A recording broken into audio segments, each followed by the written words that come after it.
Hello friends.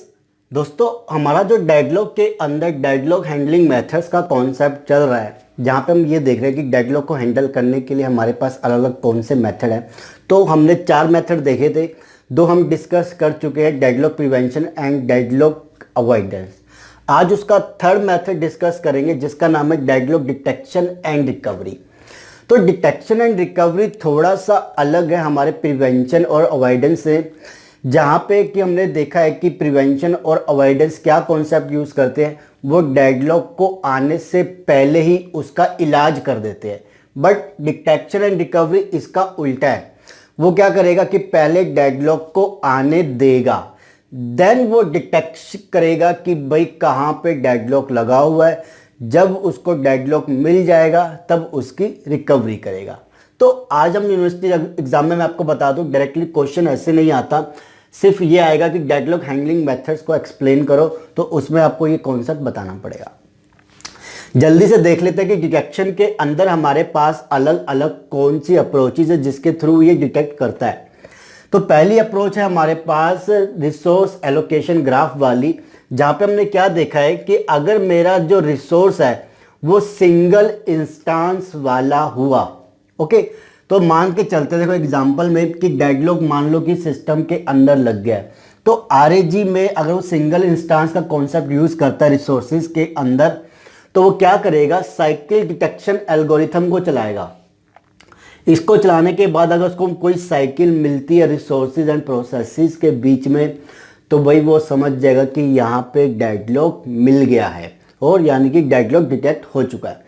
ये point अगर आपको ध्यान हो तो हमने जब कॉन्सेप्ट किया था इंपॉर्टेंट पॉइंट्स ऑफ आरएजी, वहाँ पे था कि भाई रिसोर्स टाइप सिंगल है और डिटेक्ट वहाँ पे साइकिल बन रही है, तो हम सिंपल क्या कहते थे कि सर्कुलर वेटिंग हमारी यहाँ पे एक सफिशिएंट नेसेसरी कंडीशन है जो कि ये कंफर्म कर देती है कि भाई डेडलॉक आ चुका है।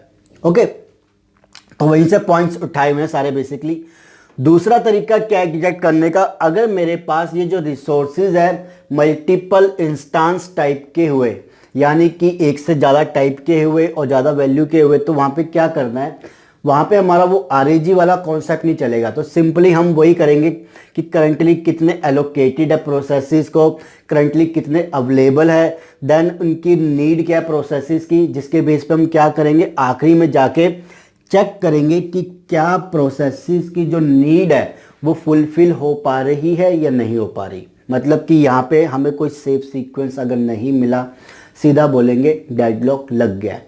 बट यहाँ पे थोड़ा सा बच्चों एक पॉइंट बहुत ज़्यादा क्लियर कर दूँ कि अगर ये बच्चे समझ लेते हैं कि अगर ये अप्रोच यूज़ कर रहे हैं हम, तो क्या बैंकर्स एल्गोरिथम जो यही कॉन्सेप्ट यूज़ करता है वो भी डिटेक्शन का तरीका है? जी नहीं।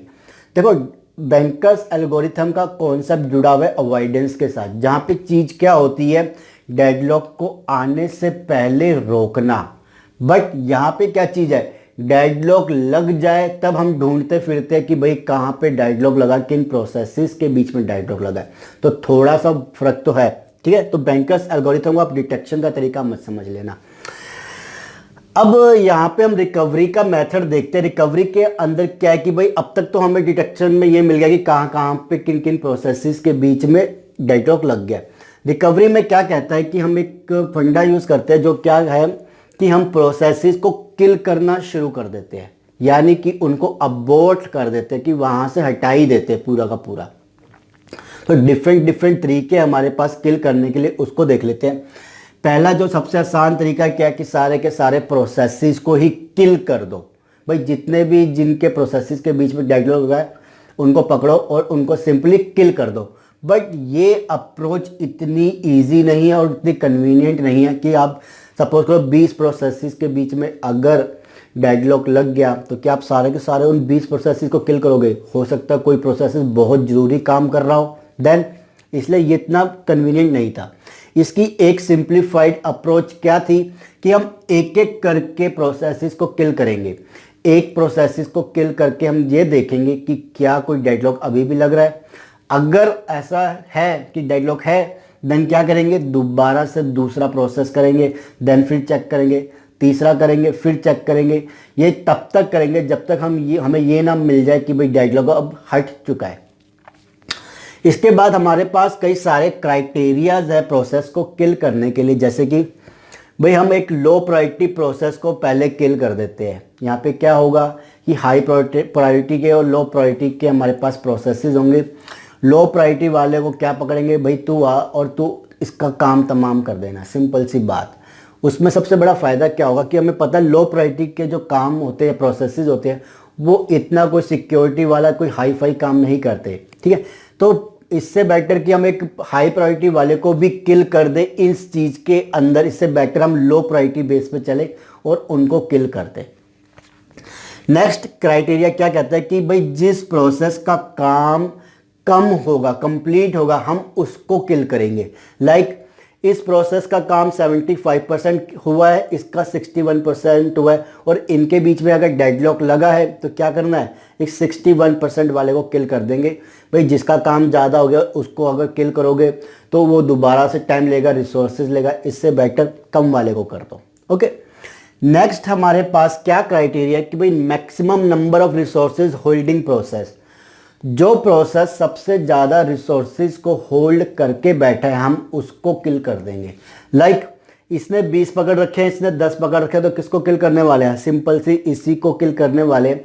इसका बेनिफिट क्या होगा कि जो ज़्यादा रिसोर्सेज को पकड़ के बैठता है, भाई जब वो किल हो जाएगा तो वो रिसोर्सेज क्या होंगे, डिस्ट्रीब्यूट हो जाएंगे और प्रोसेसेस में जो उनकी डिमांड कर रहे होंगे, जो उनकी रिक्वेस्ट कर रहे होंगे, तो उनका काम बनना शुरू हो जाएगा। उसके बाद नेक्स्ट क्राइटेरिया क्या है कि maximum number of resources requested, यानी कि भाई जो सबसे ज़्यादा रिसोर्सेज की रिक्वेस्ट करेगा हम उसको किल करेंगे।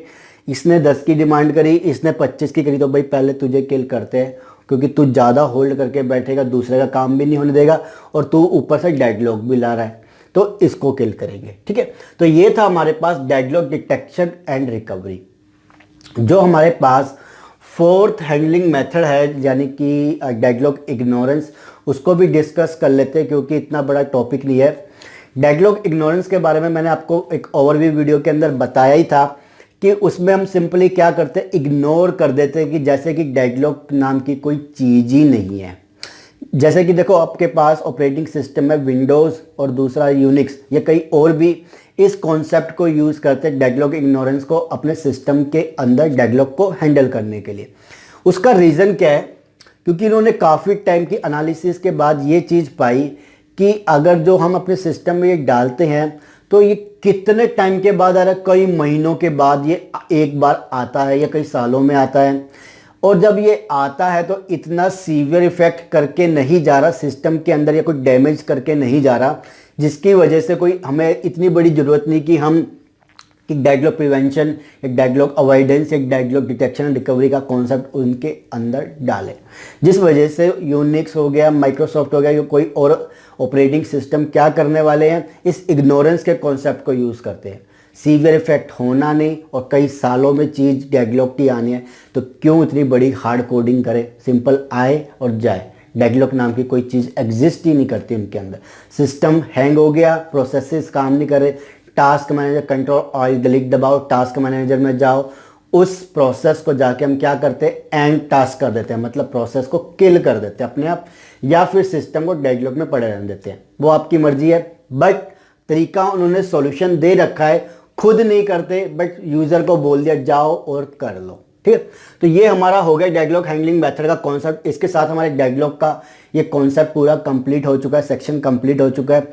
इसके बाद हम इनके पेपर्स भी देखेंगे, और जो हमारा नेक्स्ट सेक्शन स्टार्ट होने वाला है मेमोरी मैनेजमेंट, जो सबसे ज़्यादा इंपॉर्टेंट टॉपिकों में से माना जाता है, इंटरव्यूज में भी कई बार इस पर क्वेश्चन आते हैं। सबसे बड़ा कॉन्सेप्ट भी है, सेक्शन भी है, जहाँ पे कम से कम 25, 30, 35 वीडियो बनने वाली है। तो प्लीज़ तैयार हो जाइए, इन सारे कॉन्सेप्ट को करके आइएगा ताकि उन कॉन्सेप्ट को भी अच्छे से कर पाओ। ठीक है, वीडियो अच्छी लगे तो प्लीज़ लाइक एंड शेयर जरूर कीजिए, हो सके तो चैनल सब्सक्राइब करके जाइएगा।